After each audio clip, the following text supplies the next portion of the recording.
Recently, ay may nakita akong post tungkol sa isang cancer patient na kumain sa Jollibee at nag-iwan ng mensahe sa likod ng resibo.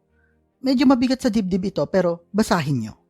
Si Michelle Centurias, ang manager ng fast food chain ay nagbahagi ng larawan ng sulat kamay na mensahe sa kanyang Facebook account noong Biyernes ika-24 ng Setyembre. Sa kanyang post, isinulat ni Centurias, "Sinabi sa akin na ang feedback ay isang reklamo. Ngunit ang isang ito ay isang ganap na kakaibang regalo. Ito ang tumatama sa akin. Hindi ko mapigilan ang aking luha nang mabasa ko ito." Umalis ang isa sa aming customer at isinulat ang mensaheng ito sa likuran ng kanyang resibo. Matapos kumain ng tahimik sa isang sulok ng tindahan, nilinis niya ang kanyang mesa, dinala ang tray sa may trash bin, at umalis. Nakita ng aming crew sa kainan ang maigsing mensahe na nakasulat sa kanyang resibo at ibinigay ito sa akin. Akala ko ito ay isang puna mula sa isang hindi nasisiyahan na customer ngunit hindi. Ito ay isang pasasalamat na mensahe mula sa isang tao na kumain bago ang kanyang chemotherapy para sa stage 4 na cancer.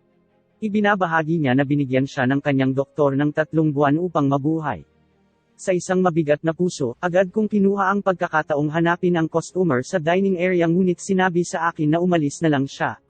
Nawalan ako ng pagkakataong makausap siya at magbigay ng pasasalamat at pampatibay loob.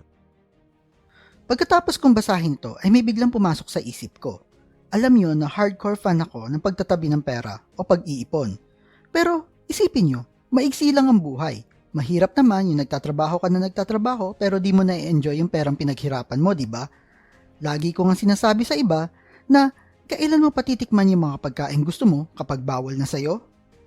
Well, I'm not saying na ubusin mo ang pera mo sa mga pagkain kasi alam naman natin na lahat ng sobra ay nakakasama.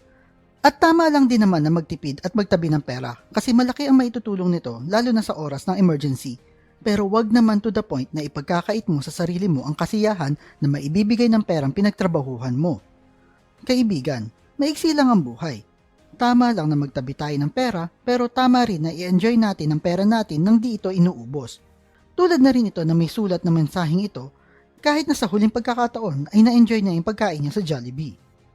Tandaan nating lahat na kahit anong ingat natin at mag-worry tayo sa kung ano-anong bagay, ay walang tayong magagawa kapag oras mo na talaga. Kaya maliban sa pagtatrabaho ay subukan mo ring enjoy ang mga bagay na pwede mong gawin habang may oras ka pa, hindi yung gagawin mo yung mga bagay na gusto mo kapag wala ka ng oras. Bago matapos ang video na ito, iiwanan ko kayo ng quote na naging foundation ni Invest Enough. Build the dream you want while living the life you have. At kung mahilig kayo sa videos tungkol sa pera, motivation o business, like and share nyo lang ang video na ito at kita-kita ulit tayo sa susunod na video.